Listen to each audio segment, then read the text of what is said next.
I don't have a crystal ball, but some people online think they do. There's also some mad predictions going about, Bitcoin to 500K, $1 million in this cycle, maybe, an extended super cycle, they're saying. You know, is it going to go on into next year or is it going to end in Q4 like it's traditionally done before? And some even calling the top already. These are all wild predictions, okay, and they're not backing themselves with a lot of data most of the time. I'm not going to tell you, any number that I think Bitcoin's definitely going to, because I don't know, okay? I don't know how long this cycle is going to stretch out for either, but I've got some idea of some possibilities, and I'm just going to watch and monitor, and I've got things that are going to tell me whether that's happening or whether that's not happening. But this is not how we do things on this channel. We monitor the charts week by week. Okay. We're looking for certain things happening with certain charts. Okay. And it looks like things are going to plan. Now, does that mean that there's going to be a top at the end of the year or a top next year? I don't know. But what we can do is watch for those things playing out, because one thing you can't predict time very well. You can talk about cycle timing all you like, but there's many factors to consider and many things that have not happened yet that are yet to come. So is it possible we go out to next year? Yes, it is. Is it possible we end the cycle this year in Q4? Yes, it is. So let's just watch things and monitor things. And that's what we're going to do starting today, because we're going to be going through lots of charts today. We're going to be going through Bitcoin, Bitcoin dominance, total free, others, Ethereum, Solana, Sui, Avalanche, Near, Ondo, Chainlink, and many others. So make sure you stick around. The markets may seem like a sea of red at the moment, but have no fear, because we're going to look at a few things in the charts today that show that this cycle is very much intact. But before we do that, let's look back at what we used to face, okay? Here's a recent interview with our arch nemesis, Gary Gensler, okay? Remember what he was doing to our crypto space not so long ago. And let's have a think of how much it's changed now.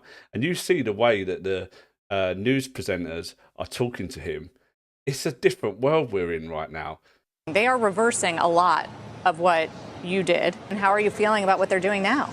So I'm very proud of what we accomplished. And the crypto community is ecstatic not to have you there anymore and to have him there. Looking back on it, I mean, do you think that was the right call? Yes. I think because look, now we have this like burgeoning industry, and there's so much more innovation and leadership in the U.S. and a lot more crypto. capital coming into it. There may be more capital in terms of the interest in the public. The public is interested. I get that, but for investors, you think this is dangerous? What they're doing? Put aside Bitcoin. But most of the other tokens are not tied to any fundamentals. Like Warren Buffett would say, what are the goods? What are the revenues? What are they selling? And so forth. It just doesn't seem real that we've gone from that to this. Here's the current SEC chair now, Paul Atkins. And today, ladies and gentlemen, we must admit that crypto's time has come. For too long, the SEC has weaponized its investigatory subpoena and enforcement authorities to subvert the crypto industry. That approach was not only ineffective, but injurious. It drove jobs, innovation, and capital overseas. American entrepreneurs bore the brunt and have been forced to spend fortunes on building a legal defense instead of a business. That chapter belongs to history. It's a new day at the SEC. Policy is no longer set by ad hoc enforcement actions. We will provide clear, predictable rules of the road so that innovators can thrive in the United States. President Trump has tasked me and my counterparts across the administration with making America the crypto capital of the world. And the President's Working Group on Digital Asset Markets has delivered a bold blueprint to guide us in those efforts. And just like that, the SEC have updated their rules for listing altcoin ETFs. In short, now any coin that has futures trading on the Coinbase exchange eligible for an accelerated ETF launch. If this condition is met, the ETF is almost guaranteed to be approved. And as you can see, this was last week on September the 17th. So this is very, very good moves from the SEC. Now, taking a real close look at Bitcoin. Okay, so Bitcoin's been battling with this 116,000 level, which is roughly the 50% level from the all-time high it made, 124,000. Okay, so what we're looking at now is it's riding above the 5-week EMA at the moment, and it's indecisive at the moment on this weekly candle. Okay, so I mean, it's not going to take a lot for it to break out from this trend line here with these 2 touch points. And you know, if we're looking at downside, you're looking at around 112k for support. Below that, you've got 109k. But if you look at the way this has moved, okay, so when it moved up from the lows in April, okay, it was bouncing away from the 50-week EMA. Okay, now this recent correction from the all-time high, it's made it down here to the 20-week EMA.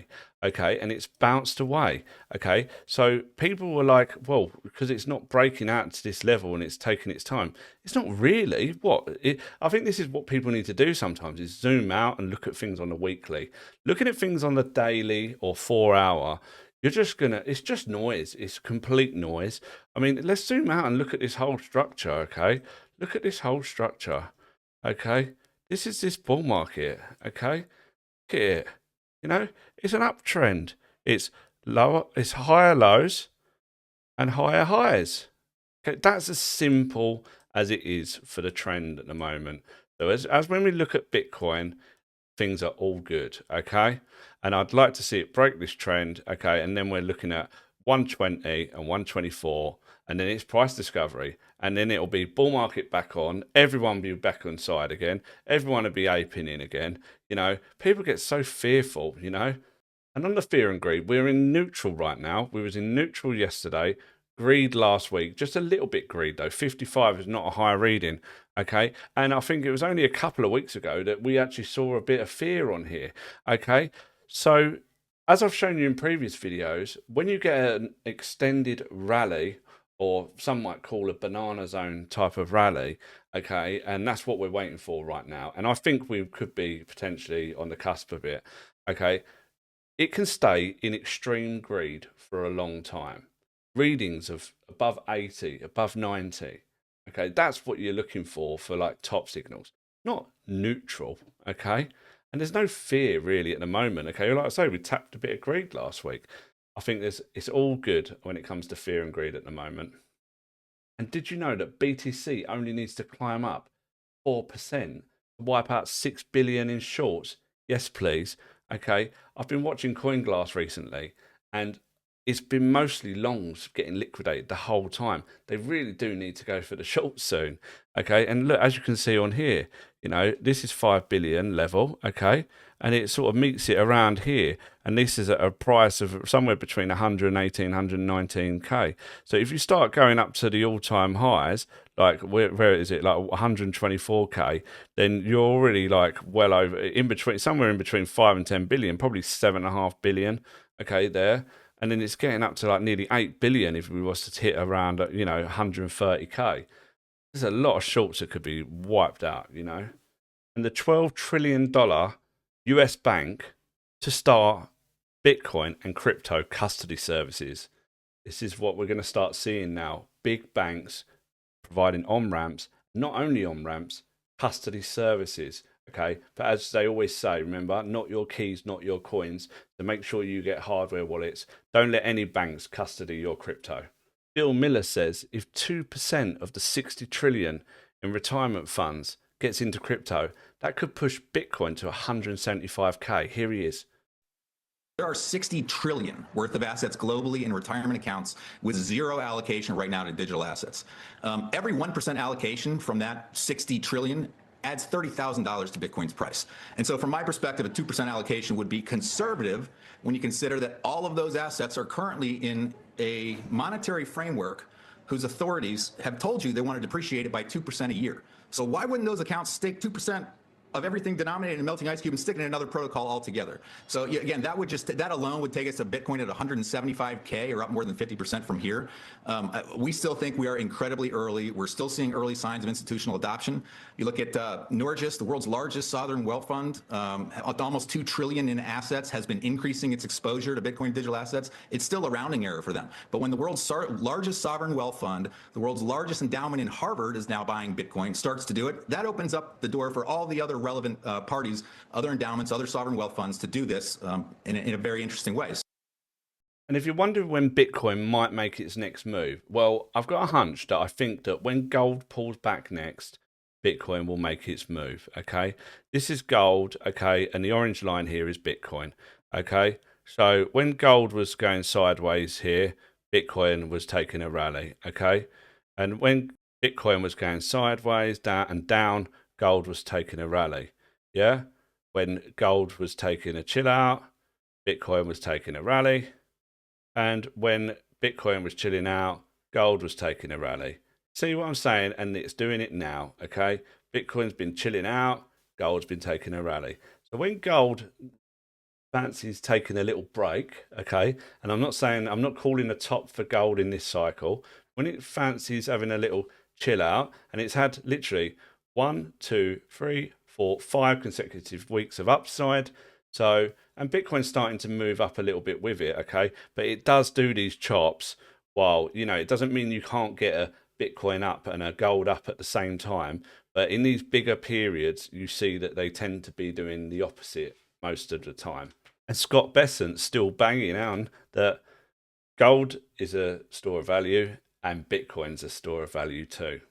It was unclear whether we were going to exempt gold from tariffs, which I believe we have. So there was a big move out of vaults in Switzerland, out of vaults in London to get it into New York. And look, that there are a lot of different stores of value over time.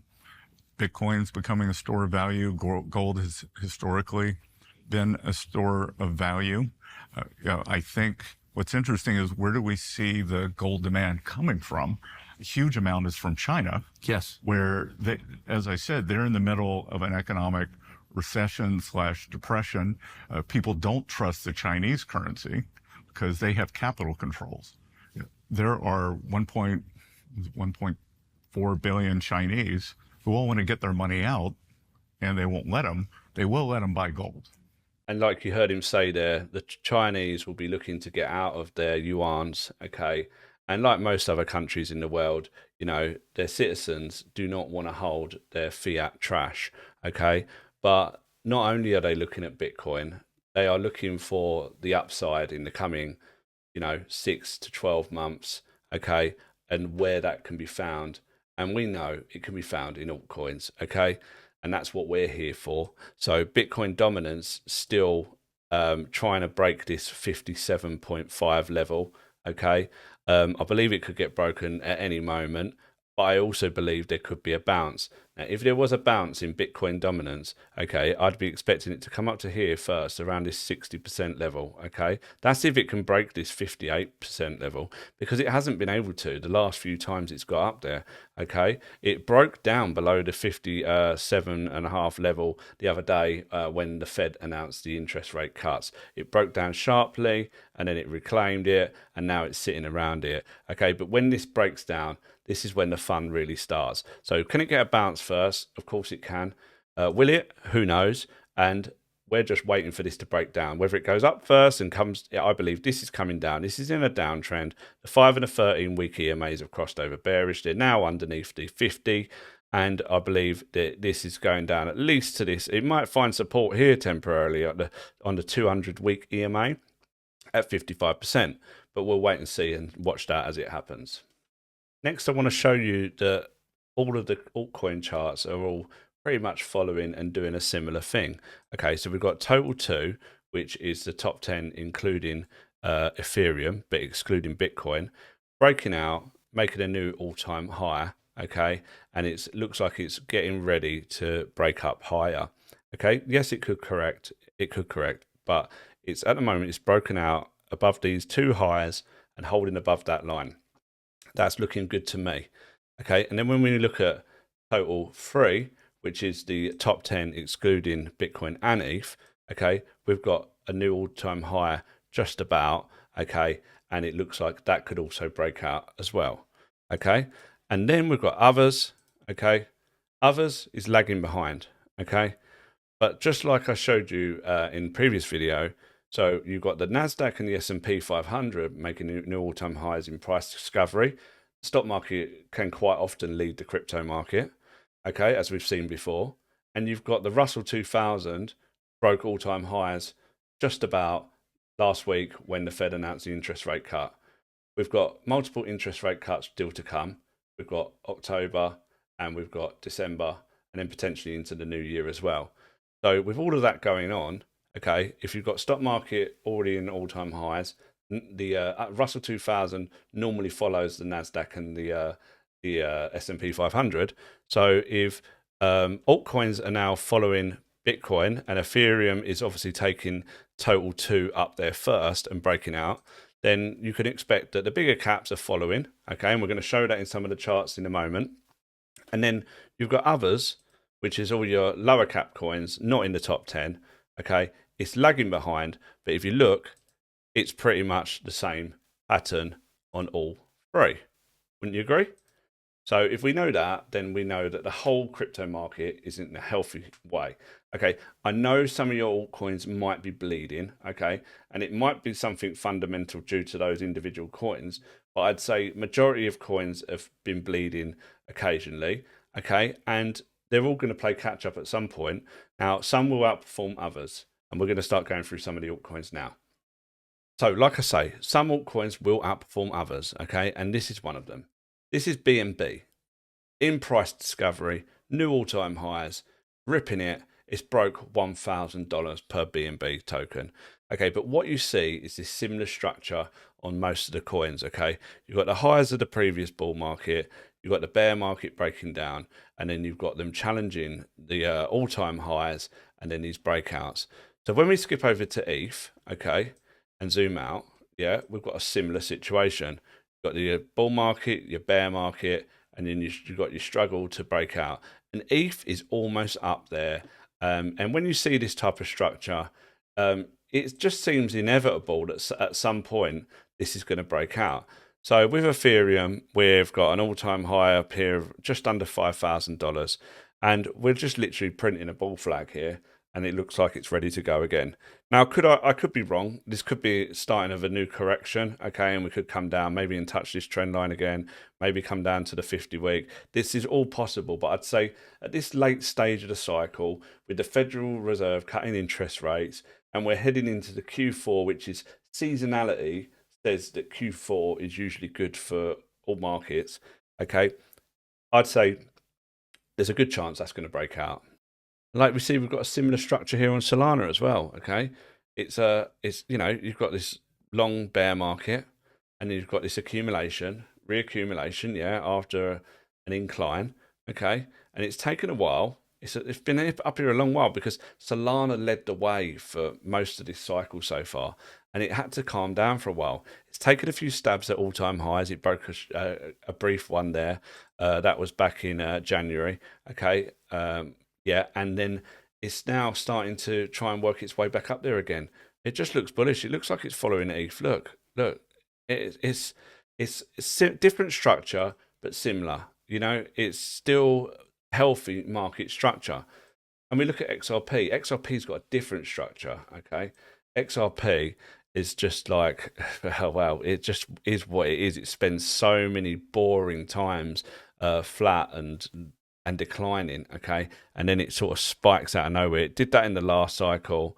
It even did that in 2017. It done it in 2021, and then it done it in 2024. Okay, and yeah, I mean, this looks like a bull flag as well. This looks like it's going to go as well. You know, it's got these highs here on this trend line, and it just looks like it could go as well. Okay, Cardano is lagging. You know, but it could come out of nowhere because look at the moves Cardano does. Now, Cardano broke this trend line, retested it, and looks like it could be ready to climb up. Now, it's not as close to all-time highs as some of the others I've just shown, but there's nothing to say that it's not going to have a fantastic move. I mean, how much, you know, when it's lagging behind some of those other coins, how much beyond its all-time high will it go? Because them other coins are just, they're well ahead, okay? And this is a big market cap coin. So can it get to like its old all-time high of around $3? I believe it can.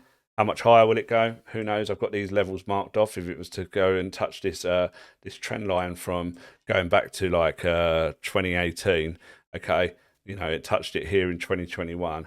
So if it was to go here sort of by the end of the year, you know, you could be talking about a $7 or $8 Cardano. And Henrik Zeberg says Altseason is alive and well. Nowhere near the top, he says. Okay, this is insanely bullish. And what you've got here, you've got the others versus BTC chart. Okay, been in a huge downtrend, and it's got on the MACD. Okay, it's got these higher lows. Okay, higher lows. Okay, it could be ready to break out, just similar to like it did back there in 2021. Okay, let's kind of have a look at that chart, shall we? So on others BTC, we've got a 5 and 13 weekly cross bullish now, okay, and it's now testing the 50-week EMA, okay. It broke out above it before, back in the end of last year around the elections, and it was rejected and it come down. And this is where your altcoins, okay, yes, your altcoins, your lower caps that are not some of those big cap high performers, or the ones that have been holding steady and strong. Okay, many low caps, many meme coins, many AI coins, many DEXs, and all of these other tokens that, you know, fundamentally you think should do well in this cycle, they probably will. Just about patience and waiting for the time, okay? Because this is a downtrend. It's been a downtrend since 2022. Other coins have not outperformed Bitcoin for a substantial period, okay? Yes, you have some weeks and months where it does do that, but we haven't had a full-blown alt season for a while, okay? And this would have to really get moving again to break this all-time high. This is a reason why I believe that there is a chance that, you know, this cycle is going to carry on into next year, because there's not a lot of time to do this. Now, some would say, but if you haven't had the time to do it, or you haven't got the time to do it, who's to say it's going to happen? And that is true. And that's why we do have to just follow things and monitor things. So I'm not going to cover macroeconomics today, okay? We'll briefly touch on the interest rates and stuff, but the ISM, I've banged on about it a lot in my other videos. The Real Vision team are real advocates for the importance of the ISM. Tom Lee talks about the ISM on CNBC, as I showed in my last video. But the ISM is showing that there's other reasons to show why the ISM is going to go up, and the ISM is a good indicator to show when the cycle, where the cycle is going, how long it could be going for. And it's still at the lows, it's still under 50. I mean, we've got to get a reading above 50 to start seeing a real expansion in the markets. I believe that's coming. But looking at Hyperliquid here, like a real outperformer in the previous months, okay? In this channel, okay, it's rising up. Is it going to get to the top of the channel here soon? Which will take it to around a $74 Hyperliquid hype token, okay? Or is this going to start breaking? Because we've tapped it a couple of times to the upside. We've tested it a couple of times at the low side, okay? Is it due a correction, like a substantial correction? Don't know, because it's been, you know, pulling back and testing areas, and it keeps getting bought up. Look at all these wicks to the downside. Yeah, it's getting bought up a lot, but then also it's starting to see some selling pressure, as we saw from these wicks here. Okay, so yeah, I mean, look, it's in price discovery. Okay, so on the week it's pulling back now. You know, it's been as high as 59. Okay, and it's coming down now as low as 51. So we'll see how it goes. But this is to show you what some new tokens can look like when they start flying. Okay, and this has been a hot one for this cycle. I'm not in it. Do I wish I'd been in it? Not sure, because yeah, I mean, it's okay to be like, you know, oh, I missed out on those gains, but fundamentally, I took a quick look at it when it came out, and I didn't see what all the hype was about. Okay, and yeah, it just wasn't selling it for me. Obviously, I'm seeing it going up a lot. I'm seeing a lot more people talking about it now. Am I going to buy it while it's having a monster run like that? No, I'm happy to say that I missed it, and I'll take a look at it if it sees a big correction. Now to talk about some tokens that I am in, okay, and I am in Avalanche, which has had a fantastic run over the past week or so. Okay, it's breaking these levels, and now, I mean, this is just a big range here that it's broken into now. Okay, and it could really fly. It could be up at $44 before you know it. Okay, and then that would be around where this trend line is. That's when you want to be saying, is it going to break the downtrend? Okay, and we'd like to hope so if we are in a very bullish environment. Okay, because I would like to see it break and retest and start moving away and start challenging up there. Remember, the all-time high for Avalanche is at around $150. Okay, and we're still at 30 something dollars, $34, $32 now. Okay, so looking at the EMAs, okay, the EMAs are bullish. Okay, you've got 5 and 13 ticked up bullish. It's overcome the 50, it's overcome the 200. Okay, I'd like to see it hold above this 200. But I do expect it could come back down to the 50 and test it again, because that's quite a pump actually. But let's hope the pump continues. And one that's starting to come on people's radar again is Near Protocol. Okay, it's starting to make a little bit of a move. You've got this inverse head and shoulders pattern. You've got this one shoulder there, the head there, and another shoulder. Okay, and this started to form an uptrend, okay, with higher lows. Then it's broken out of the neck level, okay, and it's pulling back a little bit now to the neck level. Let's zoom in a bit closer to that. It is still above it now, okay. I mean, it's debatable where that level is, but I'm calling it from these wicks here, okay, to that wick there, and these lower wicks here. So it looks like it's broken out. I mean, I could take that in on daily to show you a bit closer, okay. So yes, it's broken out, and now it's holding in a bull flag above that level. So this could be go time for Near Protocol, okay. And when we look at it, but it's also finding possible initial resistance here at this 50-week EMA, okay. But like I say, this pattern is, when we zoom out, okay, it's like a huge W pattern, okay, and that could be a monster run that this is about to go on. Okay, let's hope so. We've got this downwards trend line, okay, with these previous highs, okay, and that's, if we was to get up there very soon, you're talking around the just below $6 mark, okay. So, but first of all, we'd have to overcome this $4.50 level, okay, where we found support and resistance a lot of times, okay. But it's looking healthy for Near. It looks like Near's coming back, because Near was having such a hard time for a while. So let's hope it can reclaim this level and start taking its move up to this trend line, see if we can break it from there. But looking good for Near, a nice little recovery in the near term. And Sui's really been trying to take $4, okay?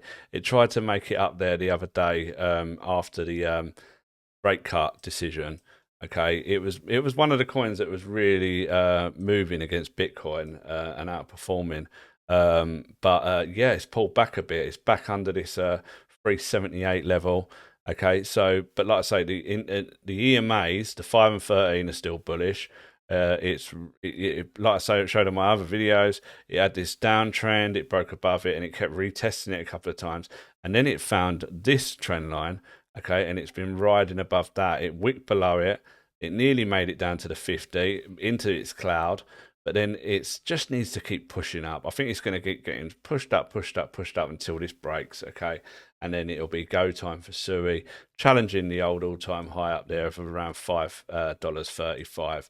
So all looking good for Sui still. It's higher lows and it's higher highs, and we hopefully get another higher high very soon.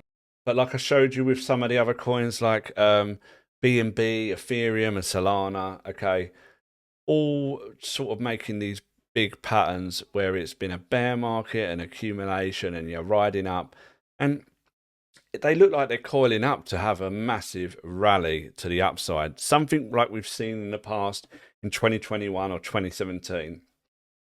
The EMAs are bullish for Link, and it broke above this $22 level, okay, and it's $22.80 by the way, and it's a bull flag there, and you know it's right up against this downtrend, and it looks like it wants to challenge it soon. Okay, so when you zoom out on the and look at things on a weekly, you cut out all the noise and you can see the bigger structure of your charts and see where you think they could go. Yeah, obviously there's always a chance a correction could come, and then we'd be looking at the lower levels of where it could break down from and where we want to find support on. But at the moment, I feel like all of these charts are trying to challenge zones and trying to break forward. They're in uptrends. If you've got your 5 and 13 bullish, this is your weekly EMAs, by the way, and then they're above the 50-week EMA. It looks like you're in a bull market, okay, regardless of or any small pullbacks day to day. Just cut out the noise, okay? And I've got to say, Aave is looking mega bullish. So I don't hold much Ethereum, a little bit, but I mainly hold Ethereum plays. So like I've just covered, Avalanche is the best EVM, okay, Ethereum virtual machine. Okay, great at creating its own chains, but using a lot of Ethereum's technology. Okay, and bridging well to it as well. And then you've got Chainlink, which I just covered, which is the biggest oracle on Ethereum. Now Aave, the biggest DeFi play for lending and borrowing on Ethereum. Okay, and its structure is great. Okay, and look, I mean, Aave was $660 in the last bull market. Okay, it went down as low as $46 in the bear market. I mean, you could have, and when it was down there for so long accumulating, I mean, that was a sad time for Aave holders, okay? But it's rose from the ashes like a phoenix from the flames, okay? And it made a massive move towards the end of the year of 2024 last year when around the elections, okay? And then it had a harsh correction all the way back down to 120. Then it's had another good rally up now, and it's testing this trend line above once again. It broke out the other day, actually, made a high of around $386. So that was a few weeks ago, back in August, actually. And look, it looks like it's going to break out when it starts taking its move up there next, I think. 5 and 13 are bullish. It's well away from the 50. Yeah, this is looking like a really bullish setup. Like surviving that correction, that harsh correction like that, coming back up to these highs again, I really think it's going to take it out soon. And like I say, with everything that's going on with crypto at the moment and how established Ethereum has become, the biggest lending and borrowing play on Ethereum, come on, this is going to go. It's going to go, okay? And like I say, just following all of those other coins, those big cap coins that we saw, this is a great structure. And as I was saying about Uniswap, you know, if Ethereum's going to do well, you know, surely the biggest DEX on Ethereum is going to do great as well. It's well established. It's been around a long time. It's got a great, it's got one of the biggest volumes for DEXs in crypto. And it's, you know, and that's been steady for a long time. And it's got a great app, great user experience. It's, you know, retail trader friendly. You know, yeah, it's going to do well, I think. And, you know, it's had some higher lows, a gradual incline. And then, you know, coming down from the bear market into recent times since 2024, you know, it's had some good, fast rallies. You know, it made a good, strong higher high there. And maybe the next move up is going to create another higher high. And we just haven't completed that move yet. I mean, recently it overtook this 980 level and it was touching like up here above $10. It was like $12 again. And it's fell back below the 980 level. But, you know, we're looking for that to reclaim. Now, it is still above these highs here, 890. That was an area of resistance before. Maybe it's finding that as support now. I could draw that one in, actually. We could do that right now. So just about there. Yeah, just about there. So we could say it's probably finding support. It's going to find support around there now, hopefully. So, and then we've got that wick there as well. We can see this is an area of support and resistance. So we'd like to see this come above and break above. But the bullish, the EMAs are bullish. You know, you've got the 5 and 13. You know, they are starting to roll over though, so you do have to watch that. And then you've got the 50 EMA that is above.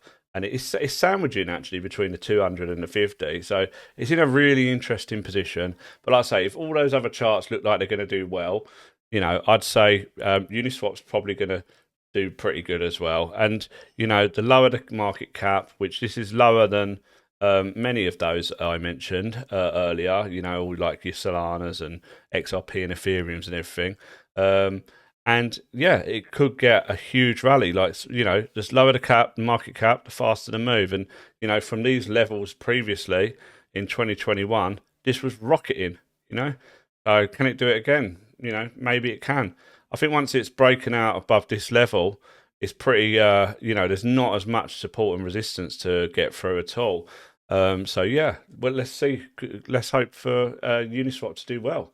And then we've got Ondo, and Ondo is the biggest real world asset play around. You know, you did have OM, which was Mantra, but you know, some shady business went down around that token, and that was leading Ondo actually. You know, I was in Ondo and other people were in Mantra, and I was like, oh, maybe I picked the wrong one. You know, maybe this is underperforming. But boy, am I glad that I chose Ondo, because, you know, a lot of the Mantra OM holders got rugged quite hard with that one. So yeah, I wouldn't wish that on anyone, but it happened, and it does happen in crypto. That's why you have to be diversified. Now, EMAs are bullish, 5 and 13, ticking up bullish, and yeah, it's broken this trend. Okay. So I had multiple weekly closes under this line, and trying to test it, few wicks through it, but then you saw the breakout with conviction, okay? And that was after holding these higher lows. Broke out with conviction. It tried to make this level that it's tried so many times before, around $1.12, $1.11. It's a real resistance point for Ondo. But if it can start to break out from it this time, I think you'll soon find yourself up at 139, and then, you know, after that, it's pretty clear move to $2, you know, and then once you're taking out $2, we'll do a fib extension on this one, as I haven't done one on this for a while. So we'd go from this lows down here, okay, and then we'll go up to the high, and then go back down to the low. And then where we're looking at for Ondo, you know, you could be talking about some of these higher 618 levels. So the 3618 up here at $6.16, and then you've got the 4618 up at $7.70. You know, earlier targets, you know, you've got $3 up here. You know, can it be done? Sure. Yeah, I think Ondo's got a lot of narrative behind it with BlackRock support. Yeah, it's multi-chain as well.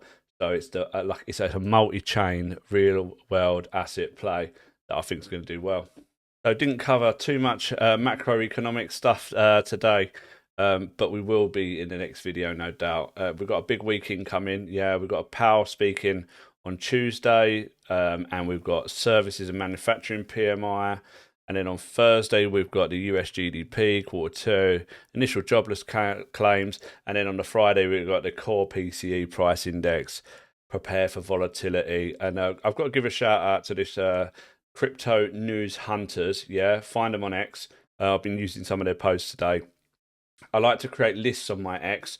So I've got them on there. I've got the Cointelegraph, CoinDesk, you know, Watcher Guru, and a few others. It's important to stay up with the news, and Crypto News Hunters really good, so I've got to give a shout out to them for their posts today. And then there's only 39 days left until the Fed cuts another 25 basis points, with 91.9% odds and 8.1% chance of a pause. Okay, so very likely we're going to get more rate cuts. I think it's the writing's on the wall. So yeah, I hope you've enjoyed today's video.